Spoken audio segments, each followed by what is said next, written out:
प्रणाम भगवान। ओम श्री गुरुवे नमः। भगवान महात्मा जी श्रीमद् भगवद गीता में चौथे अध्याय के 40वें श्लोक में कह रहे हैं कि हे अर्जुन, विवेकहीन और श्रद्धा रहित संशयुक्त मनुष्य परमार्थ से अवश्य भ्रष्ट हो जाता है। ऐसे संशयुक्त मनुष्य के लिए न यह लोक है और न परलोक है और न सुख ही है। स्वामी उड़िया बाबा जी महाराज कहते हैं, देखो, अज्ञानी, श्रद्धाहीन और संशयालु पुरुष नष्ट हो जाता है। संशयुक्त पुरुष को तो न यह लोक प्राप्त होता है न परलोक, उसे सुख प्राप्त नहीं हो सकता। यहाँ 3 प्रकार के साधक पुरुषों की चर्चा की है। पहला है अज्ञानी, जिसकी अनात्मा में आत्मबुद्धि है। अनात्मा क्या है? ये संसार अनात्मा है। मैं अपने आप को शरीर मान लेता हूं, यह अनात्मा है। यानी अनात्मा को आत्मा मान लिया, यानी अनात्मा में आत्मबुद्धि है। और जो संपूर्ण कर्मों को त्याग कर मोक्ष मार्ग में प्रवृत्त नहीं होता। दूसरा कहें अश्रद्धालु, जिसे गुरु और वेदांत वाक्यों में विश्वास नहीं है। और तीसरा संशय आत्मा, यानी कर्म और ज्ञान इन दोनों को ही मुक्ति का साधन बताया गया है, परंतु जिसे यह निश्चय ही न हो कि इनमें से किस मार्ग के द्वारा मुक्ति होगी, अथवा जिसे किसी भी साधन में विश्वास ही न होता हो, ये 3 कोटि के पुरुष हैं भगवान। इनमें से अज्ञानी और अश्रद्धालु का तो कल्याण हो सकता है। अज्ञानी को कभी ज्ञान भी हो जाएगा और अश्रद्धालु को श्रद्धा भी हो जाएगी, परंतु जो संशय आत्मा के लिए कोई उपाय नहीं है।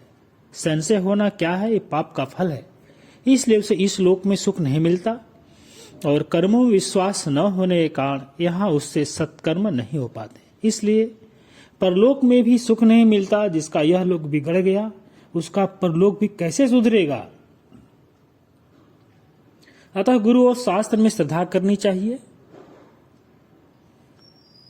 क्योंकि उनकी कृपा से अज्ञानी को ज्ञान हो सकता है और अश्रद्धालु को श्रद्धा हो सकती है, लेकिन संशय आत्मा कभी नहीं होना चाहिए, उसकी सद्गति नहीं होती। भगवान हमारे श्री ज्ञानेश्वरी जी महाराज कह रहे हैं कि हे अर्जुन, जिस प्राणी के मन में इस ज्ञान को पाने की अभिलाषा न हो, उसका जीवन धारण करने की अपेक्षा मर जाना ही उचित है। जैसे उजड़ा हुआ घर अथवा प्राण शून्य देह होता है ना, वैसे ही ज्ञान शून्य जीवन भी सिर्फ भ्रम से भरा हुआ ही होता है। अथवा यदि किसी प्राणी की ऐसी अवस्था हो कि उसे यह ज्ञान तो न मिला हुआ हो, पर फिर भी जिसके अंतःकरण में इस ज्ञान के प्रति कुछ आदर भाव हो, तो यह जान लेना चाहिए कि उसके लिए ज्ञान प्राप्त कर लेना संभव है। उस व्यक्ति का कोई मूल्य नहीं है जिसे ज्ञान प्राप्त न हुआ हो। यदि किसी मनुष्य में यह ज्ञान भी न हो और उसके मन में ज्ञान के प्रति कोई आदर भी न हो, तो उसके विषय में यह निर्विवाद रूप से जान लेना चाहिए कि वह संशय की अग्नि में भस्मीभूत हो गया है।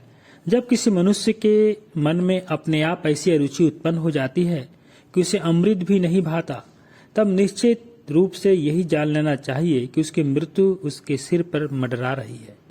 इसी प्रकार जो मनुष्य विषयों के सुख में आबद्ध रहता है और जो ज्ञान के विषय में बेपरवाह रहता है, उसके विषय में स्पष्ट रूप से यह जान लेना चाहिए कि स्वयं संशय ने उसे अच्छी तरह से दबोच लिया है, और जो संशय में पड़ता है उसका सर्वनाश ही होता है। वह इस लोक और परलोक के सुखों से हाथ धो बैठता है। जो भीषण ज्वर से पीड़ित रहता है, उसे ग्रीष्म और शीत के भेद का पता ही नहीं चलता। ऐसा मनुष्य जिस प्रकार अग्नि और चंद्रिका इन दोनों को एक समान ही समझता है, उसी प्रकार संशयित मनुष्य को सत्य और असत्य, अनुकूल और प्रतिकूल, भला और बुरा, हित और रहित का भेद ज्ञात ही नहीं हो पाता, पता ही नहीं चल पाता। जैसे जन्म से अंधे व्यक्ति को रात और दिन का पता नहीं चलता, वैसे ही संशयित मनुष्य को भी किसी बात का पता ही नहीं चलता। इसलिए इस संसार में संशय से बढ़कर और कोई घोर पाप नहीं है। प्राणियों को पकड़कर उनके सर्वनाश के लिए तो यह एक जाल ही है। इसलिए तुम ज्ञान के अभाव में उत्पन्न होने वाला यह संशय छोड़ दो। सबसे पहले तुम्हें केवल इस संशय को ही जीतना चाहिए जब अज्ञान का अंधेरा छा जाता है तब ये संशय और बलवान हो जाता है और श्रद्धा का मार्ग पूर्णतः अवरुद्ध हो जाता है। फिर ये इतना बढ़ता है कि अंतःकरण में समा ही नहीं सकता, वह बुद्धि को ग्रस लेता है। तब शीघ्र ही उस मनुष्य के लिए तीनों लोग संशयमय हो जाते हैं। हमारे स्वामी अखंडानंद जी महाराज कहते हैं, यदि कहो कि हम तो अज्ञानी हैं, क्या करें? अच्छा बाबा, माना कि कोई अज्ञानी पैदा होते हैं, लेकिन अज्ञानी हो तो श्रद्धा करो। बोले श्रद्धा भी हो तो सबको ऊपर नहीं होती। अच्छा, जिस पर होती है उस पर करो। जब अज्ञान है तो श्रद्धा करनी ही पड़ेगी, तब काम बनेगा। यदि श्रद्धा न कर सको तो विचार करके संशय को मिटा लो। यदि तुम अज्ञान को मिटाने के विचार नहीं करते हो और अज्ञानियों की बात श्रद्धा भी नहीं करते हो, तब क्या होगा? बड़ा बुरा होगा। बस विनाश ही तुम्हारे भाग्य में लिखा है। संशयालु पुरुष को न तो इस लोक में सुख है न परलोक में सुख है, उसको कहीं भी साक्षात अपरोक्ष सुख नहीं है। इसलिए योग के द्वारा कर्म का संन्यास करो और ज्ञान के द्वारा संशय के कारणभूत अविद्या का नाश करो। ब्रह्म के रूप में प्रत्येक आत्मा का साक्षात्कार हो जाने पर कर्म बंधन के हेतु नहीं होते। प्रणाम भगवान। ओम श्री गुरुवे नमः। ओम शांति।